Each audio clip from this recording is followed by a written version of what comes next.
Good morning, everybody, and welcome. Thank you for joining us today as we celebrate an exciting milestone for Jacob's Hope. We're honored to have so many supporters, partners, donors, volunteers, community members, staff, family, here to just celebrate with us. And if you're new to Jacob's Hope, I want to welcome you. For those of you who haven't met me in person, my name is Lindsay Steele, and I'm the Associate Director at Jacob's Hope. As we kick off today's celebration, I want to extend a warm welcome to Arizona State Senator Lauren Kuby. And Senator Kuby has spent her career championing healthy communities, affordable housing, and policies that support Arizona families. As a supporter of Jacob's Hope and an advocate for addressing social factors that impact health and well-being, she understands ensuring families have the access to support during life's most vulnerable moments. Senator Kuby has another engagement shortly, so we are especially grateful for her willingness to come here and share a few words. Later in the program, we'll hear from Councilmember Heredia and Samantha Higgins, our Behavioral Health Director. Please help me in welcoming Senator Lauren Kuby, who proudly serves Arizona Legislative District 8. Yes, so I represent LD 8, Legislative District 8, and that includes parts of West Mesa and parts of Phoenix, parts of Tempe, Scottsdale, and the entirety of the Salt River Pima Maricopa Indian Community. So it's a very vast district, but one that is very committed and compassionate in its intentions. So good morning, and thank you for having me here. It really is an honor to be here as we celebrate this important milestone for Jacob's Hope. And I was so glad to be able to speak to the first executive director, Mr. Brewer. Larry, it was great to talk to you. I can't wait to sit down and talk to you some more. You were there at the very beginning, and I think you started as a volunteer, and then you're the executive director. Taking over. So, but what stands out to me as I did my research last night is the vision and the persistence and the determination it takes in this climate for a small nonprofit organization, not just to survive, but to continue growing and expanding its services year after year. And I have to say, in the legislature, we are failing nonprofits. We are failing the youth services community. We have a budget that is, we're saying we have no money. It's not that we're broke, it's that we're being robbed. And I give as an example, the $40 million tax break that go to data centers. Think of what we could do with the $40 million out of our budget. It's gonna be $60 million next year. So I and others are advocating that we really invest, when we invest in human services, we invest in the best of us. And it's a really good investment for the community. With the kind of commitment that you're showing, it just demonstrates a deep belief in people and families, in the idea that every person, every baby deserves support in life's most difficult, but also most joyous moments. So we know that communities are strongest though when families can access help before a crisis becomes a tragedy. And we know that substance use disorders can affect entire families, and that recovery is strengthened when you wrap services around people and you meet them with compassion, understanding, and support. So pregnant and postpartum women facing substance use disorders, there's so many challenges. I don't begin to understand them, but I know that too often stigma becomes one of those challenges and can be a barrier to seeking help. Every mom, every mother, every family deserves access to care, support, and the opportunity to build a healthy future for herself and her child. When we support mothers, when we support babies, we're supporting families, future generations, and the entire fabric of our society. And that's why you all are so important here. You're filling critical gaps in our community, providing a safe place where families can seek help without fear of judgment, without stigma, where recovery is met with dignity and compassion and hope. So today's opening represents way more than just a building. It's the community's commitment to ensuring that vulnerable mothers and their babies are not forgotten. It's hope, it's healing, it's community, it's opportunity for families who need it most. And so I'm very excited about the impact that this expansion has on Arizona families for many years to come. Congratulations to you all, and I really look forward to working with you in the next session, where hopefully there'll be a different composition in the legislature, and we can really work towards solutions to really to solving the problems and the barriers that you unnecessarily face in trying to get services to these sweet babies and their moms. Thank you for having me here, and I'll zip out and come right back. Thank you, Senator Kuby, for those kind words and just taking time out of your busy schedule. We'll see you in a few. So as I mentioned, I'm the Associate Director at Jacob's Hope, but I didn't start here as the Associate Director. A few years ago, I thought I was signing up to spend my days snuggling babies. Sweet, tiny, cute little babies. And I was wrong, very, very wrong. And while I still get that privilege, these days my job involves a lot more meetings, grants, and spreadsheets than I ever expected. Before I continue, I should probably let everybody know that it'll be a true miracle if I can get through my entire speech without some tears, so please forgive me in advance. So truthfully, I'm incredibly thankful for the opportunity to just be a part of this organization that makes such a meaningful impact for the lives of mothers, babies, and families throughout all of Arizona. Whether you are a part of Jacob's Hope family for years or this is your very first visit, we're really glad you're here. For those who may not be as familiar with Jacob's Hope, we're a nonprofit organization dedicated to supporting substance-exposed newborns and their families. Since opening our doors in 2019, we have provided specialized care for substance-exposed newborns while helping moms navigate recovery, parenthood, and all the challenges that come with both. Jacob's Hope was founded on the belief that every baby deserves the best possible start in life. But what that really means is helping babies starts by helping moms and helping families. And that belief is really what led us here today. As our programs continue to grow, it became clear that while we had created this beautiful, safe space for babies in the building behind you, we needed a dedicated space for mothers and families as well. A place where women could access counseling, education, recovery support, care coordination, the list goes on, but in their very own space just for them. The story of how we ended up in this building is actually long, but the short version is the building went up for sale and there was a lot of interest, even from people that are our neighbors here. We immediately worried that we were going to lose the opportunity. The building was perfect, literally steps away from the nursery, and we couldn't lose on the opportunity. So Joe, our executive director, brought this purchase to the board, and we received their blessing. She put in an offer, and then we did what every reasonable nonprofit does, and we said, now how are we going to pay for it? Looking back, I'm still not quite sure how we managed to pull it off, but we did. Joe and I share a unique quality. We both tend to believe that things will just work out before we have any proof that actually will happen. We don't really believe in the word no. We believe that doors will open, opportunities will just appear, and somehow we'll find a way to get there. Some call it faith, some call it optimism, and sometimes it's just a little bit of delusion. But thankfully this time it really did work out. At the time that we purchased the building, it was dark, dated, and honestly a little rough around the edges. There was mismatched carpet everywhere, patches of carpet missing. It was in rough shape, but we could see the vision. We could see what it could become. So we reached out to our supporters and asked them to visit the building. In its original glory, our supporters came in and walked through these empty rooms. They listened to our vision. They looked at photos of what we believe these rooms could turn into. And most importantly, they believed in what Jacob's Hope could do for the community. It's easy to sell something for babies. Anyone can get on board, but it's harder to get people on board to help the mom. But because of that belief, the building became a reality. The donors who helped make this purchase possible, thank you. Quite literally, we would not be standing here without you.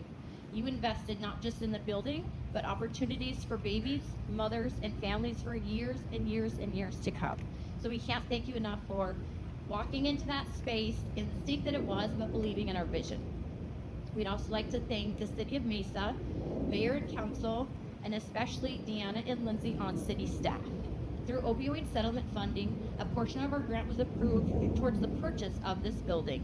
And as anyone who has ever worked with government funding or city ordinance knows, there can be a few hoops to jump through.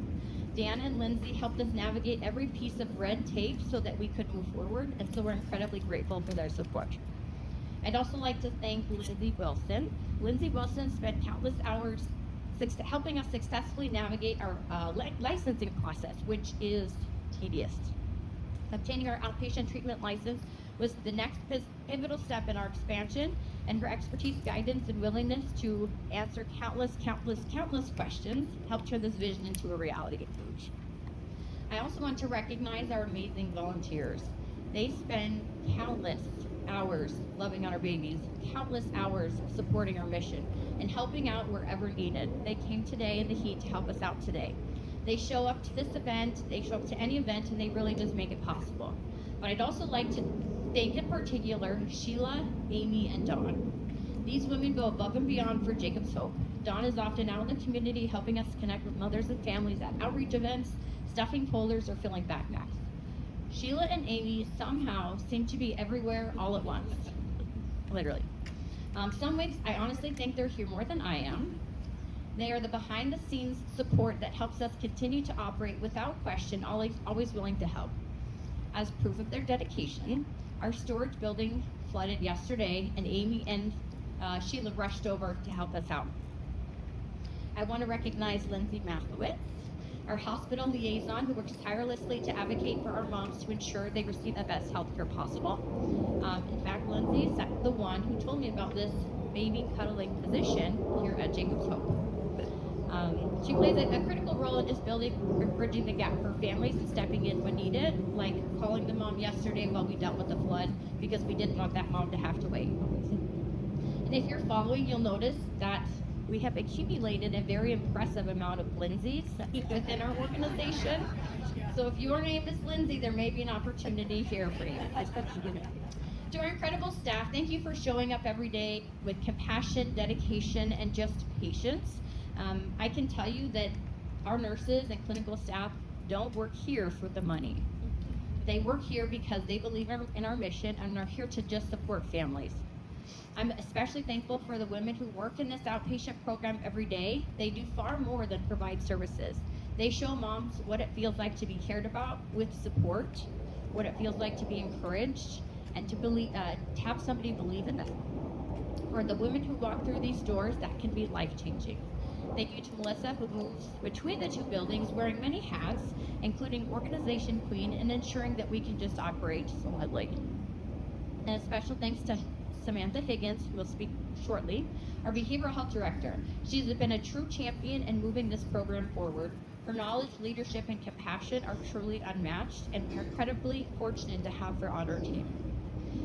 I'd like to thank our community partners. The work that we do wouldn't be possible without the community partners that are willing to support our moms every day. We are grateful for the compassion that you show. Not everyone that our moms meet is met with kindness or understanding. So we're grateful for the partners who recognize that they are a person and not a struggle, and help ensure that the moms really feel supported. To our state opioid response grant team, or our SOAR team, thank you for helping us reach new women who need our support. Your support has really allowed us to expand our services and reach the moms who need it most. To our board of directors, some of which are here today, just thank you for your guidance, your trust, and your support. Your willingness to believe in our big ideas and support the leadership team is a large part of why we're able to be here today. To our Jacob's Hope mom and families, thank you for trusting us with your care, believing that we are here for you. And our own families, thank you for just picking up the slack when we have to be here a lot, or answer one more phone call, or one more email, or take one more meeting. So thank you to our families for your patience. Thank you for the Mesa Chamber for coordinating this ribbon cutting event. We're really thrilled to have you here. So this building really represents so much more than brick and walls. It represents hope, it represents healing, it represents recovery, and it represents the belief that every family deserves support and every child deserves the best possible start height. We're grateful what is about to happen within these walls, and we couldn't have done it alone. So thank you everybody for your support. One of our supporters is Councilmember Francisco Heredia. Councilmember Heredia has been a long supporter of Jacob's Hope and in general just efforts to strengthen families and health, well-being of Mesa residents. We're grateful for his willingness to come up here and celebrate and say a few words today. Please help me in welcoming Councilmember Heredia. Thank you, everybody. My name is Francisco Heredia, council member for District 3, West Mesa, covering this area actually. So I represent areas from Westwood High School to Dobson High School to the Tempe border. And I've been on the council for over 8 years now. And A couple of years ago, I came to Jacob's Hope, met with Jojo, and it just was blown away that I didn't know this organization existed and the work that they do here with all the volunteers that you all have. It was just truly, it tugs on your heart in seeing how this organization helps people that is going through a hard decision, right? A hard decision in life of what they want to see be done in the future for themselves, right? And so I commend the organization's efforts to help families and those loved ones that are going through those times, right? And so on behalf of the City Council, unfortunately the mayor couldn't be here, he wishes to be here, but we at the City of Mesa truly have a great organization here in West Mesa, particularly with Jacob's Hope.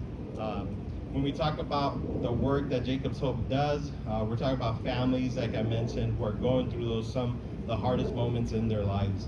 We're talking about moms who are trying to get healthy and families who need the support and stability and someone that they can trust. That work is not easy, as we understand. It takes patience, compassion, and the people who are willing to do the work here at Jacob's Hope is what is such an important aspect. As a city, we know that we can't do this work alone. Mesa depends on a strong nonprofit community with partners that are close to people that they serve and understand that what families are facing on a day-to-day basis. Organizations like Jacob's Hope help fill gaps, build trust, and connect people to care what they need to do. The opioid crisis has touched families across the country, including families in Mesa. So when the city received this opioid settlement funding, it was important that those dollars support real treatment for families. With the new facility here, it is a great example that counseling, recovery support, education, care, coordination offered here will make a real difference in our community and those women and their families that come here at this center. To Jacob's Hope's team, thank you for all the hard work that you do. It's a difficult work, as I mentioned, with a lot of heart. Thank you for treating the families with dignity, and thank you for the families that come here to find the help that they need. Congratulations again in this new chapter.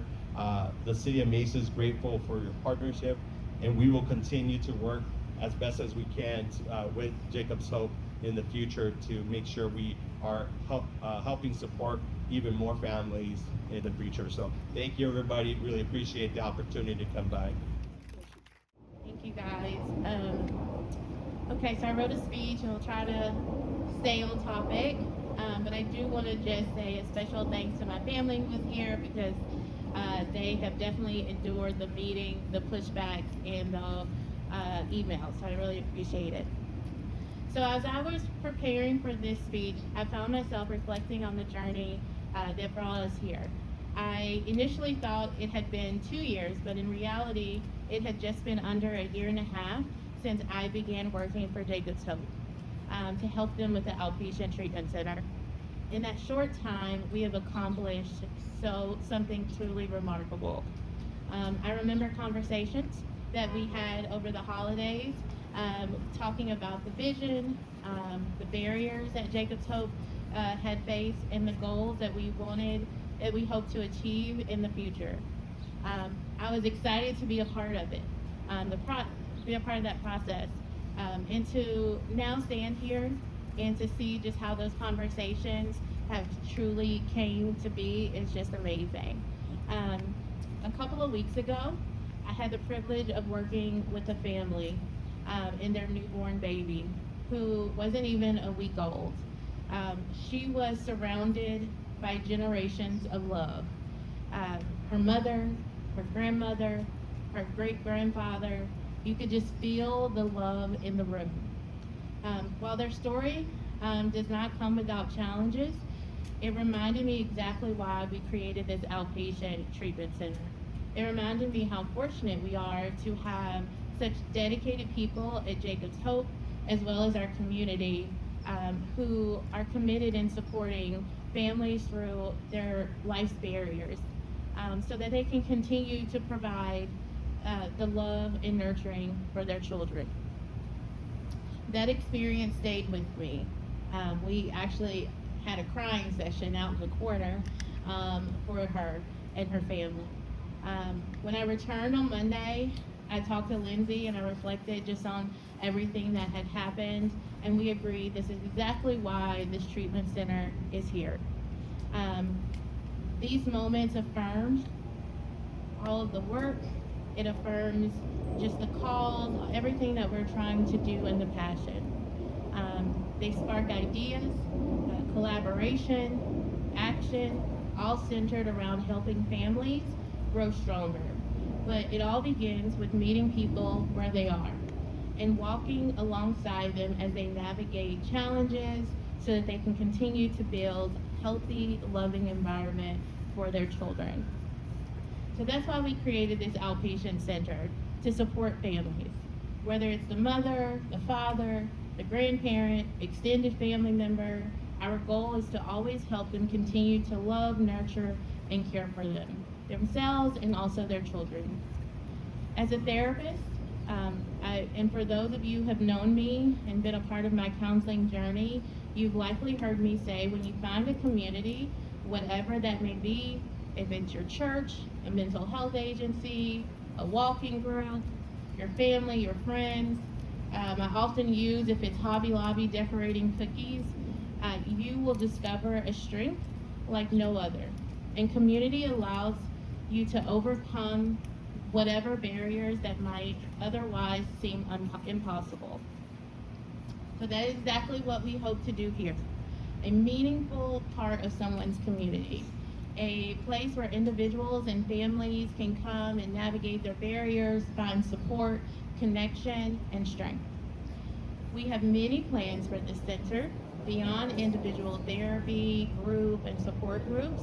We're preparing to launch our reunification program, recognizing the challenges that many face as they work towards reuniting with their children. That process feels overwhelming, heavy, and also at times paralyzing. As individuals confront some of the parts of their past that may not be pretty. Our goal is to walk alongside them in this process with compassion, support, and hope. So I remember having many conversations where we would say, the client is the baby, but our goal is to support the entire family. And to see this vision come to life is just truly remarkable. And none of this would be possible without every single person who played a role. And they were literally here yesterday, so I appreciate it. Bringing this center to life, from our nurses, to our doctors, to our liaisons, to our BHTs, our volunteers, administration, it has truly been a collective effort. From cleaning the space, ensuring we have supplies and pans and water, backpacks, reaching out to the community, each of you have contributed in a meaningful way. We've all played a valuable role in making this grand opening center happen. Man, I can't even imagine, like, today from yesterday, it's just been like amazing. We had everybody with wagons and towels. I think somebody was playing with a screw when I left. It was just amazing. But it would not be possible without the committed dedication and the heart of each of you that has put the work in. So I'm incredibly grateful for Jacob's Hope to just be a part of my community, and I'm honored to be a part of this work. 5, 4, 3, 2, 1.